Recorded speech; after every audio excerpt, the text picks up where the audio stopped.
Engkau menjadi alasan untuk hidup kami. Pegang tangan kami, Gembala Agung segala domba, Bapa yang kekal, Raja damai, Penasehat ajaib, Allah yang perkasa, Sang Firman yang menjadi manusia di dalam Yesus Kristus yang lahir di Bethlehem, yang taat sampai mati di atas kayu salib untuk menyelamatkan kami. Dan di dalam karya-Mu yang besar itu kami ada oleh karena kemurahan-Mu. Roh Kudus, tolong kami, semua kami pada pagi hari ini ditolong oleh firman Allah yang hidup dan yang kekal. Tidak ada seorang pun yang tidak dijamah, yang tidak dikuatkan oleh firman Allah yang hidup, supaya kami mengalami kelepasan, kami mengalami pembebasan di dalam kasih karunia Tuhan Yesus Kristus. Permuliakanlah nama-Mu di dalam firman-Mu. Dalam nama Yesus Kristus Tuhan kami berdoa dan bersyukur. Yang percaya katakan amin. Silakan duduk. Shalom. Saya mengajak Bapak Ibu yang dikasih untuk kita membuka dua bagian firman Tuhan. Yang pertama dari 1 Korintus 15 ayatnya yang ke-8 sampai ayatnya yang ke-11. Kemudian yang kedua dari Kolose pasal 3 ayatnya yang ke-16 dan 17. 1 Korintus pasal 15 ayat 8 sampai ayat 11. Kita bacanya secara responsoria. Saya baca ayat 8, Bapak Ibu ayat yang ke-9, nanti ayat 11 kita baca bersama-sama. 1 Korintus 15 ayat 8 sampai ayat yang ke-11. Dan yang paling akhir dari semuanya, Ia menampakkan diri juga kepadaku, sama seperti kepada anak yang lahir sebelum waktunya. Karena apa yang paling ingat dari semua rasul, maka yang disebut rasul, sebab aku telah menganiaya jemaat Allah. Tetapi karena kasih karunia Allah, aku ada sebagaimana aku ada sekarang. Dan kasih karunia yang dianugerahkannya kepadaku tidak sia-sia. Sebaliknya, aku telah bekerja lebih keras daripada mereka semua. Tetapi bukannya karena aku, melainkan kasih karunia Allah yang menyertai aku. Bersama-sama. Sebab itu baik aku maupun mereka, demikianlah kami mencatat dan demikianlah kami menjadi percaya. Yang kedua dari Kolose 3 ayat 16 dan 17. Dalam hitungan yang ketiga kita membacanya secara bersama-sama. Kolose pasal yang ketiga ayatnya ke-16 dan 17 dalam hitungan yang ketiga. 1, 2, 3. Hendaklah berkenalan Kristus segala kekayaannya di antara kamu, sehingga kamu dengan segala hikmat mengajar dan menegur seorang akan yang lain, dan sambil menyanyikan mazmur dan puji-pujian dan nyanyian rohani, kamu mengucap syukur kepada Allah di dalam hatimu. Dan segala sesuatu yang kamu lakukan dengan perkataan atau perbuatan, lakukanlah semuanya itu dalam nama Tuhan Yesus, sambil mengucap syukur oleh Dia pada Allah Bapa kita. Ya, terima kasih. Pagi ini saya akan berbicara tentang suatu tema, kasih karunia Allah nyata di dalam kebangkitan Kristus. Kasih karunia Allah nyata di dalam kebangkitan Kristus.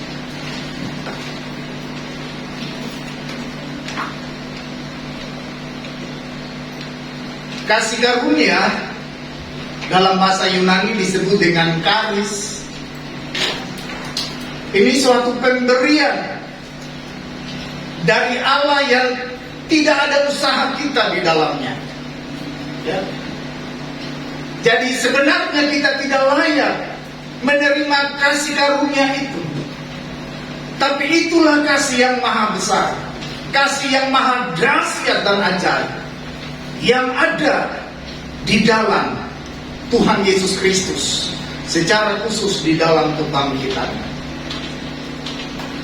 Izinkan saya mereview 3 tokoh yang secara eksplisit dapat mewakili orang-orang yang percaya dalam pendahuluan khotbah ini. Yang pertama, Maria Magdalena atau Maria dari Magdala adalah seorang wanita yang pernah dilepaskan Yesus dari 7 roh jahat di dalam kehidupannya. Tapi ketika Yesus mati dan pada hari Minggu pagi-pagi benar, Maria dari Magdala bersama Maria ibu Yesus dan wanita-wanita yang lain pergi ke kubur itu. Dan baik Injil Sinoptik maupun Injil Yohanes mencatat bahwa mereka mendapati kubur telah kosong. Tapi Maria, ya, Petrus dan Yohanes, murid Yesus, sudah pulang ke rumah mereka. Tapi Maria berdiri dekat kubur itu. Dia menangis. Makanya 2 orang malaikat, kalau kita baca Injil Yohanes pasal 20, bertanya kepadanya, "Ibu, mengapa engkau menangis?" Jawab Maria, "Tuhanku telah diambil orang." Lalu Maria melihat seorang. Maria menyangka dia adalah penunggu taman. Dan Maria berkata, "Tuhan, jikalau Tuhan mengambil dia, katakan kepadaku di mana Tuhan meletakkannya, supaya aku dapat mengambilnya." Yesus kemudian memanggil Maria dengan nama pribadinya, Maria. Spontanitas Maria menjawab, "Rabuni," artinya guru, yang pernah melakukan begitu banyak hal di dalam kehidupannya. Dan Yesus berkata, "Pergilah, katakan kepada saudara-saudaraku, kepada murid-muridku, bahwa aku mendahului mereka ke Galilea." Kemudian tokoh yang kedua, yang bernama Simon Petrus, ya, dia mendapat kasih karunia Tuhan karena Yesus tidak pernah mempermasalahkan, ya, penyangkalan Petrus terhadap dirinya. Meskipun di dalam Injil Yohanes pasal 21 ayat 15 sampai 17, kalau kita baca di situ sampai 3 kali Yesus bertanya. Itu adalah pertanyaan evaluatif. "Simon, anak Yohanes, apakah engkau mengasihi aku lebih daripada mereka ini?" Sampai pada pertanyaan yang ketiga, Petrus menangis. Ya, itulah kasih karunia. Dia menerima pengampunan Tuhan dengan limpah. Tokoh yang ketiga, Saulus, yang kemudian menjadi Paulus. Ya. Di antara mereka, ya tadi teks yang kita baca, "Aku sebenarnya tidak layak disebut sebagai rasul, karena aku penganiaya jemaat Allah." Ya. Tapi di dalam Yesus yang bangkit, dia menerima kasih karunia. Ya. Kasih karunia Allah nyata di dalam kebangkitan Kristus, membawa kita untuk merenungkan beberapa hal. Yang pertama, Paulus berjumpa secara pribadi dengan Tuhan Yesus Kristus. Nanti kita bisa baca Kisah pasal 9 ayat 9. Ya. Jadi dalam perjalanan ke Damsyik, Paulus mendapat surat kuasa dari imam-imam besar untuk mau pergi menangkap semua orang yang memanggil nama Tuhan Yesus Kristus. Di dalam perjalanannya, Sang Firman di dalam Yesus Kristus bertanya, Saulus, Saulus, mengapa engkau menangis? Maksud saya, Saulus, Saulus, mengapa engkau menganiaya aku? Lalu Paulus bertanya, siapakah engkau ya Tuhan? Jawab Yesus, akulah Yesus yang kau aniaya itu. Tapi bangkitlah, aku akan memberitahukan kepadamu hal-hal yang akan kamu lakukan. Kemudian dalam Kisah 9 ayat 9, Paulus meresponi panggilan Tuhan ini dengan doa dan puasa. Alkitab mengatakan 3 hari lamanya dia tidak makan dan minum. Kisah 9 ayat 9. Dia berdoa. Ini hal yang luar biasa. Dia benar-benar meresponi panggilan Tuhan ini dengan segenap hati, dengan segenap jiwanya. Dia mengaku akan segala dosa-dosanya. Nanti kita bisa pulang baca di Galatia 5 ayat 19 sampai 21. Karena dia dari latar belakang seorang Farisi, sampai Tuhan memberikan penglihatan di dalam doanya. Dia melihat penglihatan bahwa Tuhan mengutus seorang murid yang bernama Ananias datang berdoa dengan dia supaya dia dapat melihat dan dipenuhi oleh Roh Kudus. Tapi juga sekaligus dalam Kisah 9 ayat 16 Tuhan memberikan visi terhadap Paulus. Kisah 9 ayat 16. Apa yang ingin saya sampaikan? Bahwa ketika kita berjumpa secara pribadi dengan Tuhan Yesus Kristus, kita harus meresponi firman Tuhan dengan sungguh-sungguh, supaya kita memahami rahasia-rahasia firman. Kisah 9 ayat 16 adalah visi dan misi yang Tuhan Yesus berikan bagi Saulus. Kisah 9 ayat 16. Kemudian Ananias Tuhan utus untuk berdoa dengan Saulus supaya dia dapat melihat dan dipenuhi oleh Roh Kudus. Ayat itu. Ya. Jadi kita sekarang ini kita mempersiapkan diri untuk masuk di dalam persiapan untuk merayakan hari pencurahan Roh Kudus. Ya. Hari Kamis yang lalu saya sudah berbicara tentang di kampus, kebaktian di kampus, pembaharuan yang dikerjakan oleh Roh Kudus. Ya. Betapa penting di saat-saat ini kita harus membuka hati kita untuk lebih bersekutu dengan Tuhan Yesus Kristus. Oh, ini hal yang luar biasa. Jadi ini yang harus saya sampaikan pada pagi hari ini, bahwa akhirnya Paulus mengalami kepenuhan Roh Kudus dalam Kisah pasal 9 ketika dia didoakan oleh Ananias, murid Yesus. Yang kedua, kasih karunia Tuhan nyata dalam kebangkitan Kristus membawa Paulus untuk menyadari bahwa dia adalah orang yang paling berdosa. Saya ingin membacakan bagian firman Tuhan dalam 1 Timotius pasal 1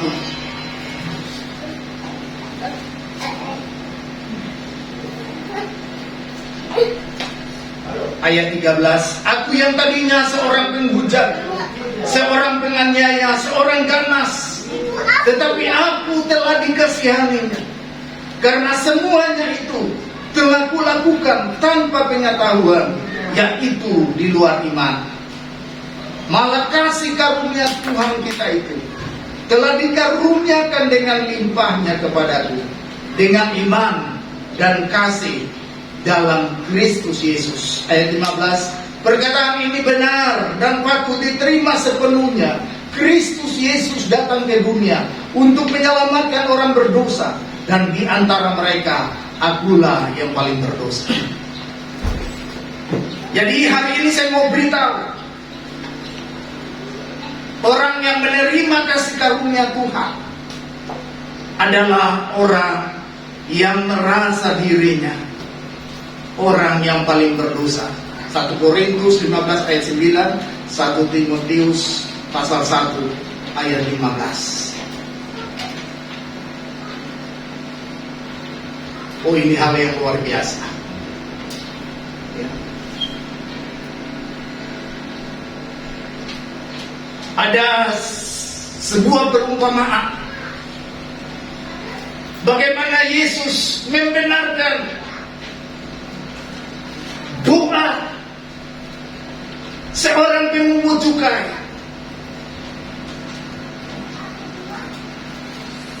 Daripada seorang Farisi.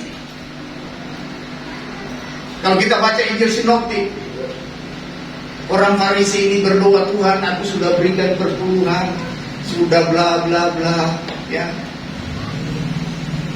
Kalau kita lakukan sesuatu, nggak usah kita bilang pun Yesus sudah tahu.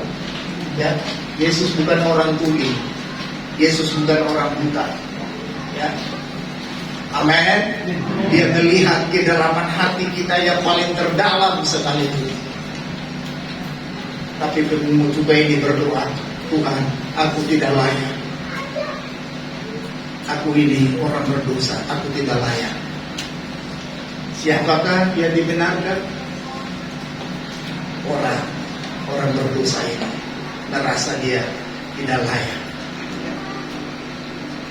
Amin. Ya. Jangan ada sifat-sifat Farisi di dalam doa dan nyanyian kita. Ya. Oh, tadi Mega di sana. Ya, ada 2 WL yang buat saya nangis hari ini karena hadirat Tuhan. Mereka nyanyi dengan hati. Ya, ya. Jadi hari ini saya mau beritahu ibu-ibu, bapak-bapak, jangan nyanyi dengan mulut. Ya. Nyanyi dengan hati. Amin. Nyanyi dengan hati. Ya, ini kali yang kedua saya nangis. Ya, tadi pagi waktu ibadah jam 7. Ya, lagunya sederhana, tapi menyentuh. Tuhan bertakhta di atas puji-pujian. Kalau Tuhan sudah bertakhta di atas puji-pujian, maka Dia mau memberkati orang-orang yang menyanyi dengan hati. Dia mau memberkati orang-orang yang bersyukur dengan segenap hati. Dia mau memberkati orang-orang yang berdoa dengan segenap hati. Haleluya. Amin. Sudah terbiasa kita bernyanyi dengan sifat-sifat Farisi. Seperti kata Yesus, bangsa ini memuliakan aku dengan bibirnya, padahal hatinya jauh daripadaku. Hari ini saya mau beritahu, ketika kita mempersiapkan diri untuk merayakan pencurahan Roh Kudus, tinggalkan sifat-sifat kemunafikan, tinggalkan sifat-sifat yang bersandiwara di hadapan Tuhan. Tinggalkan semua itu, karena tidak berkenan kepada Tuhan. Ada seorang mantan putri Indonesia yang dia pernah bersaksi di salah satu televisi swasta. Dia berkata bahwa saya mengucap terima kasih kepada Hakim Agung Artijo almarhum yang menambahkan hukuman saya menjadi 10 tahun. Di penjara saya belajar apa artinya supaya jangan menjadi orang yang bersandiwara. Ya, tapi belum cukup itu. Sebenarnya persoalan yang paling mendasar, wanita putri Indonesia ini dia sudah menjual Yesus. Ya, itu persoalan yang mendasar. Ya, cepat kembali kepada Yesus. Ya, hari ini ya saya berbicara di gereja ini dan juga di YouTube. Ya, bagi Bapak, Ibu, Saudara, Saudari yang dikasih di dalam Tuhan Yesus Kristus. Kalau saudara meninggalkan Yesus karena jabatan, kalau saudara meninggalkan Yesus karena uang, kalau saudara meninggalkan Yesus karena teman hidup, hari ini saya beritahu, tinggalkan semua itu. Jangan sampai saudara dihukum oleh Roh Kudus. Saudara akan berpisah untuk selama-lamanya dengan Tuhan Yesus Kristus. Itu karena saudara tidak lagi menerima kasih karunia Allah. Haleluya. Ya. Coba baca di 1 Samuel pasal 23. Tidak ada lagi pengampunan bagi Eli dan keluarganya. Ya. Sebaliknya Daud. Tapi kalau Bapak Ibu mau belajar hidup kudus, jangan belajar dari Daud. Belajar dia yang hidup beriman di dalam kasih karunia. Kalau mau belajar hidup kudus, belajar dari Yusuf. Ya. Daud itu istilah saya mata buaya gitu. Ya. Ya. Baru lihat langsung sudah orang menjemput istri orang. Ya, langsung perzinahan, pembunuhan, penipuan. 3 dosa langsung dia lakukan. Ya, hari itu juga kata orang Medan, macam mana pula kau ini? Ya, ya, ya. Tapi Daud mengalami kasih karunia Tuhan. Bapak Ibu tahu nanti baca Mazmur 51. Dosa Daud itu ditulis dalam syair Ibrani supaya dinyanyikan dalam ibadah orang Israel untuk pemimpin kedua. Jadi Mazmur 51 itu dinyanyikan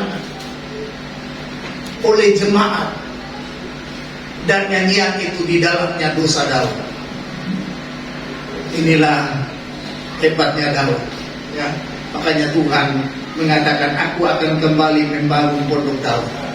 Ya, ada apa di dalam pondok Daud? Ada pertobatan, ada ya pujian kepada Tuhan, ada ucapan syukur, ada memberitakan firman Tuhan. Ya, bandingkan 1 Tawarikh pasal 16. Ya, ada lagu wajib dalam ibadah Israel. Bersyukurlah kepada Tuhan, sebab bahwasanya untuk selama-lamanya kasih setia. Haleluya. Hari ini kita mau bersyukur. Amin. Amin. Ya. Yang berikut, yang ketiga, kasih karunia Tuhan nyata di dalam kebangkitan Kristus membawa kita untuk mengalami pertolongan. Ya, perhatikan ayat 9. Karena aku adalah yang paling hina dari semua rasul, bahkan tidak layak disebut rasul, sebab aku telah menganiaya jemaat Allah. Tetapi karena kasih karunia Allah, aku ada sebagaimana aku ada sekarang, dan kasih karunia yang dianugerahkannya kepadaku tidak sia-sia. Bapak Ibu sudah menerima kasih karunia Tuhan? Amin. Amin. Amin. Ya. Kalau kita bisa beribadah ini karena kasih karunia Tuhan. Ya. Sekarang dalam era globalisasi 4.0 ini ada usaha orang-orang, ya, para elit global lah, ya, mereka mau pindahkan penduduk dunia, penduduk di bumi, di antariksa. Ya, jangan membangun menara Babel, ya. Ya, saya pikir ini manusia ya sudah pintar tapi jadi bodoh lagi. Ya, saudara, Tuhan tidak pernah memberkati antariksa. Perhatikan, ya. Ya, Tuhan memberkati manusia yang di bumi. Ya, Kejadian 1 ayat 28. Ya, jangan kita membangun menara Babel yang baru. Ya, udara katanya mau ambil dari bumi terus ke sana.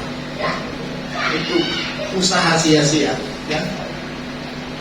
Tapi yang jelas, ya, saya mau beritahu bahwa kita sekarang ini di zaman akhir. Ya, virus, ya, ini para elit, Soros dan teman-teman akan membuat kita semua tidak tenang. Tapi hari ini saya beritahu, ya, nama Tuhan adalah menara yang kuat. Kesanalah orang benar berlari, dan mereka menjadi selamat. Itulah nama Tuhan Yesus Kristus. Amsal 18 ayatnya yang ke-10. Ya, pastikan setiap hari, setiap jam Bapak, Ibu, Saudara, dan saya harus berlindung di dalam nama Tuhan Yesus Kristus. Amin. Amin. Ya, kita bekerja oleh karena kasih karunia Tuhan. Kita melayani oleh karena kasih karunia Tuhan. Saya percaya kalau kita hidup di dalam kasih karunia Tuhan, roh-roh malas akan pergi. Amin. Amin. Ya, nggak perlu diusir roh-roh malas. Ya, saudara nyanyi aja dengan hati, roh malas akan pergi. Ya, jangan saudara malas, saudara kambingkan hitamkan iblis lagi. Ya, aduh iblis. Ya, saudara yang malas bukan iblis. Ya, nyanyi dengan segenap hati, berdoa dengan segenap hati, bermazmur dengan segenap hati, roh malas akan pergi. Amin. Amin. Ya, yang berikut tanggung jawab orang yang menerima kasih karunia Tuhan. Ya. Oh, ini luar biasa. Ya. Kita harus hidup di dalam perkataan Kristus, di dalam firman. Jadi ada firman yang tertulis, itu logos. Adalah firman yang dihidupkan oleh Roh Kudus. Rema atau remati dalam bahasa Yunani. Roma 10 ayat 17. Ya. Jadi kalau kita dalam pergumulan yang khusus, datang muncul ayat tertentu untuk menguatkan kita, itu rema. Ya. Firman Tuhan yang khusus dalam pergumulan yang khusus. Kita sangat butuhkan ketika kita di dalam tantangan, ketika kita di dalam pergumulan, supaya iman kita diteguhkan oleh firman Allah yang hidup. Makanya mari saya mau mengajar Bapak Ibu supaya kita hidup di dalam perkataan Kristus, supaya dengan kata-kata kita membangkitkan semangat orang-orang di sekitar kita. Sebab hanya firman yang dapat menguatkan iman kita. Ya, nggak usah utak-atik Facebook. Ya, dengarkan firman Tuhan, itu hal yang pertama. Tanggung jawab yang kedua, supaya kita dapat mengajar dan menyanyikan nyanyian rohani. Ya. Oh ini, mengajar dan menyanyikan nyanyian rohani. Ya. Kenapa kita perlu menyanyikan nyanyian rohani? Karena kita sering ya terbuai dengan lagu-lagu dunia. Coba ya, contoh. Dunia ini Bandung sandiwara, cerita. Berapa banyak orang Kristen bersandiwara? Ya, ya. Ini falsafah Bapak Ibu. Falsafah yang ketika dinyanyikan itulah gambaran manusia Indonesia, kata Mokhtar Lubis, hipokrit alias munafik. Ya. Lain dibuka, lain di belakang. Di depan gembala, matur nuwun. Keluar dari pintu gereja, biar saja itu. Ya, ya, ya, katakan ya. Tidak, katakan tidak. Jangan berdiri di ranah abu-abu. Ya atau tidak. Yatik. Jangan berdiri di yatik. Ya tidak, tidak ada. Ya adalah ya. Tidak adalah tidak. Lebih dari itu, dari iblis. Jangan jadi yatik. Ya tidak, ya tidak. Ini banci namanya. Ya, banci tidak masuk surga. Ya, ya, ya. Jangan jadi yatik. Ya tidak, tidak bisa. Ya, ya di atas ya, tidak di atas tidak. Tidak boleh kita berdiri yatim, yatik. Ya tidak, ya tidak. Ya. Karena Yesus adalah ya dan amin terhadap semua janji Allah. Amin. Amin. Mau nyanyikan nyanyian rohani? Amin. Kalau anak muda baru putus pacar, dia nyanyi gini, sendiri lagi. Dia lupa bahwa dia disertai oleh Bapa, Anak dan Roh Kudus. Immanuel. Ya. Kenapa lu nyanyi sendiri lagi? Itu nyanyian sudah meragukan kemahakuasaan dan kemahadiran Allah. Tanpa sadar saudara-saudara. Yang pernah nyanyikan lagu ini hari ini bertobat. Ya, itu sudah meragukan kemahakuasaan Allah. Sendiri lagi. Padahal kata Yesus, aku menyertai kamu sampai kepada akhir sana. Ya syukur dia pergi, nanti Tuhan bawa yang dari Tuhan. Ya, ya. Jodoh itu dari Tuhan. Pacar bisa mungkin berganti kalau saudara jangan ikut pacaran duniawi. Ya. Ya, jangan pacar sini, pacar sana, pacar di depan. Ada di Pulau Gebang, ada di Priok, ada di Bekasi Barat, ada di Pondok Kopi. Ya. Lama-lama jualan kopi. Ya. Mari kita nyanyikan nyanyian rohani. Ya. Di depan kampus itu ada itu ya, kafe. Waduh, kadang-kadang lagu Peter Pan kan. Ya. Ya, saya takut aja mahasiswa nanti lama-lama dia ke sana, lama-lama kafe dulu ya, lama-lama pacaran beda agama, lama-lama goodbye Tuhan Yesus. Takut itu takut. Ya, ya, supaya kita waspada ya. Yang berikut, kita harus bersyukur dengan segenap hati ya ini. Izinkan saya mau menceritakan suatu kesaksian hari Minggu waktu doa. Ya. Jadi setelah saya sampaikan firman di Efesus 5, hendaklah kamu penuh dengan roh, ya supaya kamu dapat bernyanyi, bersyukur dengan segenap hati, lalu saling merendahkan diri. Lalu ada gerakan. Hari ini tidak ada doa permintaan, hanya ada doa ucapan syukur. Ya, jadi kita nyanyi hanya ucapan syukur, tidak boleh ada permintaan dan penyembahan. Ya.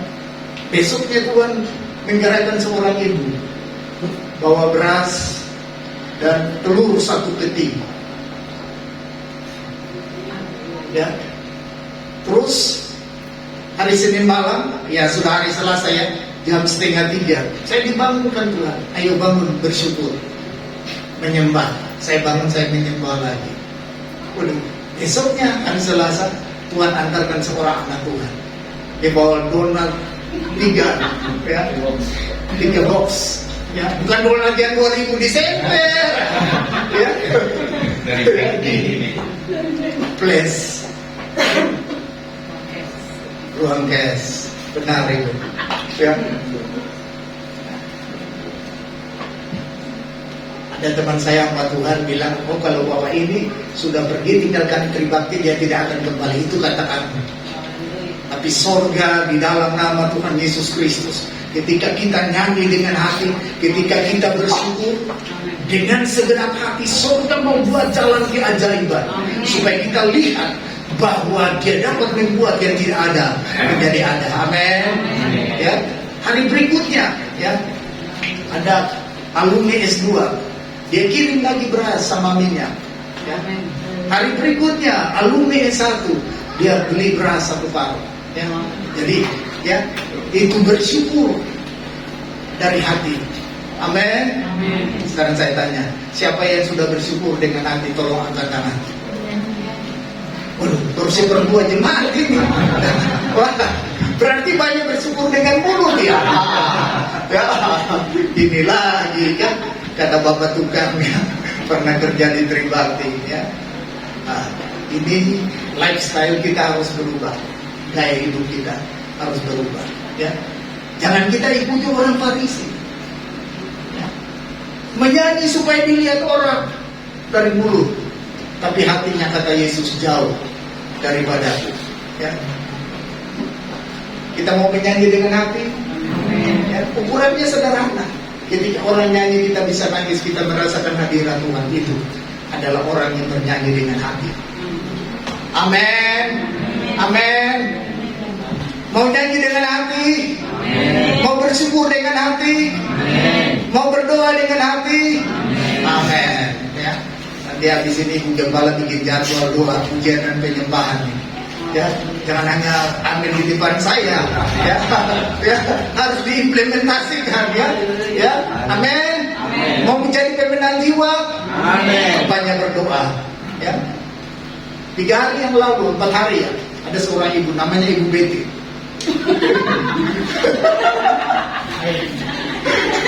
Ya, ini dia datang ke kampus, masih ada hubungan saudara dengan Pak Gavin. Pak, doakan saya sakit turun sebentar ibu. Ibu dengarkan firman Tuhan, saya sudah hafal ini ayat ini. Ya. Dia sendiri telah memikul dosa kita di dalam tubuhnya di kayu salib, supaya kita yang telah mati terhadap dosa hidup untuk kebenaran. Oleh bilur-bilurnya kami telah sembuh. Nah, saya tantang ibu ini. Ibu yakin bahwa Kristus telah mati bagi ibu? Yakin. Ibu mau tinggalkan dosa-dosa, mau kembali kepada Tuhan dan hidup untuk kebenaran? Mau, Pak? Ibu mau buka hati menerima Yesus? Mau, Pak? Ah, sekarang ibu doa. Ibu doa saya bawa dia, ya, pimpin dia untuk menerima Tuhan Yesus Kristus. Baru terakhir saya doa untuk asam lambungnya. Amin. Ya. Karena kita sudah bernyanyi dan bersyukur dari pusat hati kita, jiwa Tuhan mentarkan. Amin. Amin. Ya. Sebab Yesus berkata begini, jikalau anak manusia ditinggikan, dia akan menarik sebanyak mungkin orang untuk datang kepadanya. Amin. Amin. Tinggikan Yesus di dalam kehidupan kita. Ya. Yang berikut,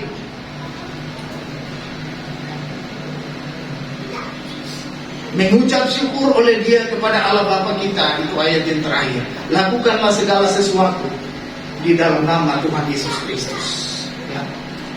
Ini tanggung jawab kita, ya, dalam perkataan dan perbuatan. Ya. Lakukan segala sesuatu di dalam nama Tuhan Yesus Kristus.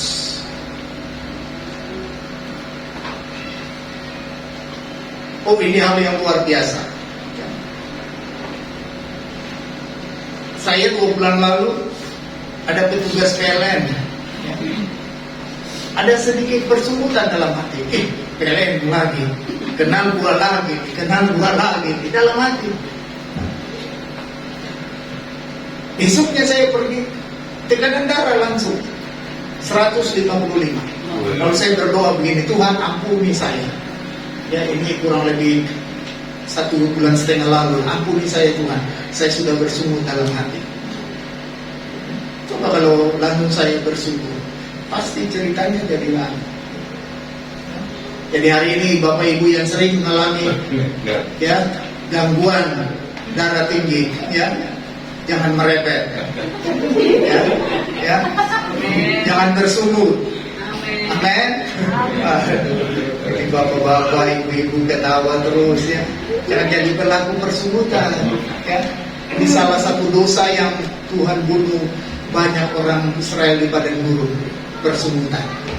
Ya, nanti pulang baca 1 Korintus 10. Ya. Mau ganti gaya hidup? Amin. Mau ganti gaya hidup? Amin. Mau belajar bersyukur dari dalam hati, belajar menyanyi dari dalam hati, melayani dari hati, ya, ya, harus dari hati. Ya, kalau dari hati pasti kita tidak bersungut. Amin. Amin. Ya. Nanti Bapak Ibu belum baca, ya, Yohanes pasal 6 ayat 11. 5 tambah 2 sama dengan 5.000 plus 12 batu. Ya. Biasanya menurut matematika 5 tambah 2 7. Itu menurut matematika. Tapi menurut iman Kristen 5 tambah 2 sama dengan 5.000 plus 12 batu. Amin. Amin. Rahasianya apa? Rahasianya Yesus bersyukur. 2 kali Yesus bersyukur di ayat 11. Dengan roti 5 dia bersyukur. Dengan ikan 2 ekor dia bersyukur. maka mujizat terjadi. Hari ini saya beritahu bahwa dikala Bapak Ibu Saudara dan saya bersyukur dengan segenap hati, mujizat akan terjadi. Ya, 5 tambah 2 sama dengan 5 plus 12 batu. Ya, tinggalkan logika kita. 5 tambah 2 sama dengan 7. Kita mau memasuki dimensi supranatural. Itulah dimensi mujizat Allah. Karena Allah kita ada di sorga. Amin. Amin. Dia ada di sorga. Dia bukan di bumi. Dia di sorga. Ya. Allah kita hidup. Ya. Ya. Yesus Kristus tidak pernah tertidur dan terlelap. Ya, Mazmur 121. Seandainya kalau Yesus tertidur seperti kita habis ini. Planet-planet sudah bertabrakan dan kita sudah mati. Tapi dia tidak pernah tertidur. Ya, karena dia Bapa yang kekal. Dia pencipta langit, bumi, laut dan segala isinya. Amin. Kita mau masuki dalam dunia dimensi supranatural. Amin. Ya, mari menyanyi dengan hati. Mari melayani dengan hati. Mari mengasihi dengan hati. Ya, apapun yang kita lakukan dengan segenap hati, seperti untuk Tuhan dan bukan untuk manusia. Saya mohon Eca, Mega, Rini, mereka mau menyanyikan tunaikan syukur. Ya, dan jemaat mau meresponi firman Tuhan ini dengan lagu tunaikan syukur. Biar mereka bertiga mau nyanyi.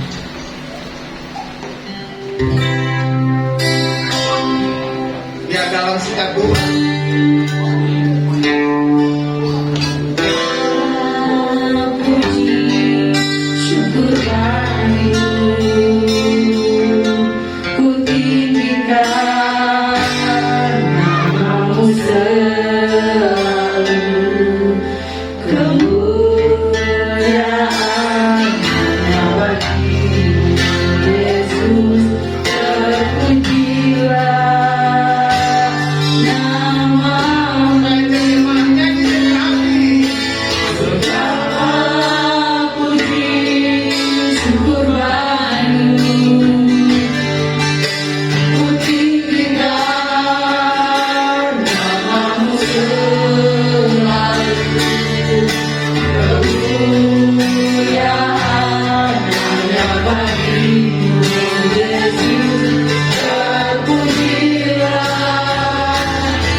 Kalau sifat-sifat Farisi masih kita warisi, kalau kita menyanyi hanya dari mulut saja, hari ini kembali kepada Sang Juru Selamat. Dan kita bersyukur dengan segenap hati, kita bernyanyi dengan segenap hati, kita melayani dengan segenap hati, kita memuji Tuhan dengan segenap hati. Apapun itu, Yesus sudah berikan contoh. 5 roti dan 2 ikan menjadi mujizat bagi beribu-ribu orang. Sisa 12 bangku, itulah iman.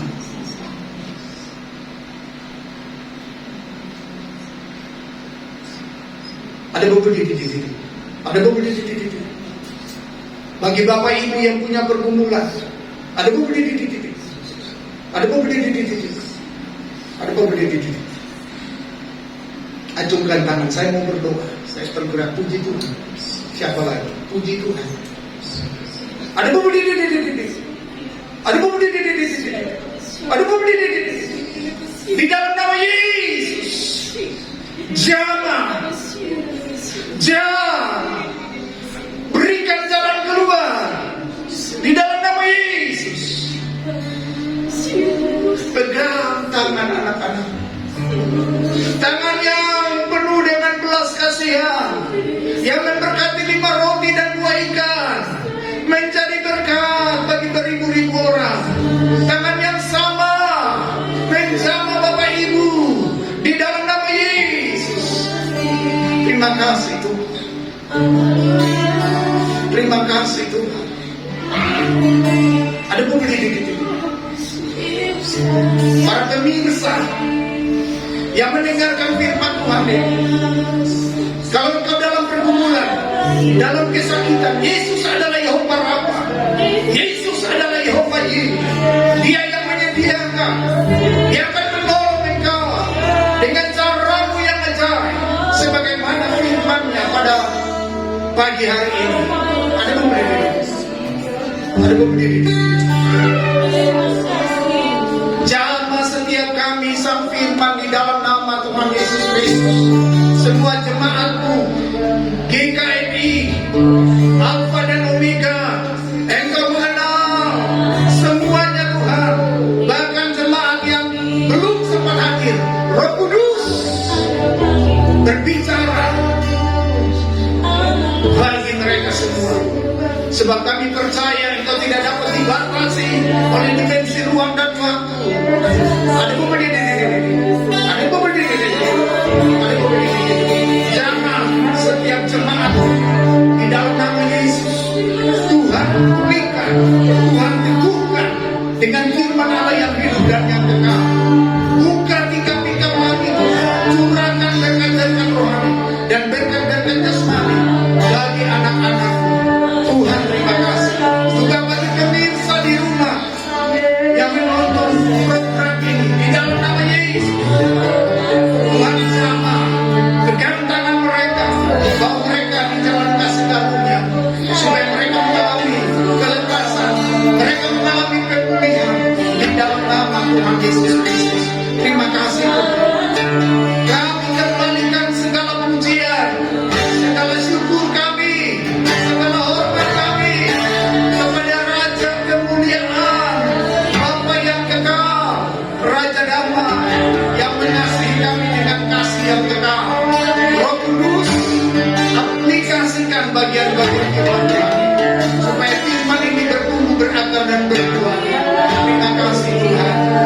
Hamba berdoa lagi bagi semua para pelayan yang telah mengambil bagian dalam pelayanan hari ini, diberkati di dalam nama Tuhan Yesus Kristus. Kita bagi hambamu, Ibu Gembala, Ibu Risma Sitorus MTH, engkau memberkati hambamu di dalam nama Tuhan Yesus Kristus. Semua pekerja Tuhan, berikan mereka semua di dalam kasih agape, supaya mereka bertumbuh berakar di dalam kasih agape untuk hormat dan kemuliaan bagi nama Tuhan Yesus Kristus. Terima kasih Tuhan. Terima kasih Roh Kudus. Terima kasih karena engkau hadir dan engkau telah melawat kami dengan firman. Kami mau dipuji, menyembah Raja di atas segala raja, yang bangkit mati, bangkit untuk kami, akan datang pada kali yang kedua, membawa kami semua ke dalam rumah Bapa. Dalam nama Yesus Kristus kami berdoa dan bersyukur. Yang percaya katakan Amin. Berikan kemuliaan bagi Tuhan. Haleluya. Haleluya. Glory. Segala kemuliaan hanya bagi Allah.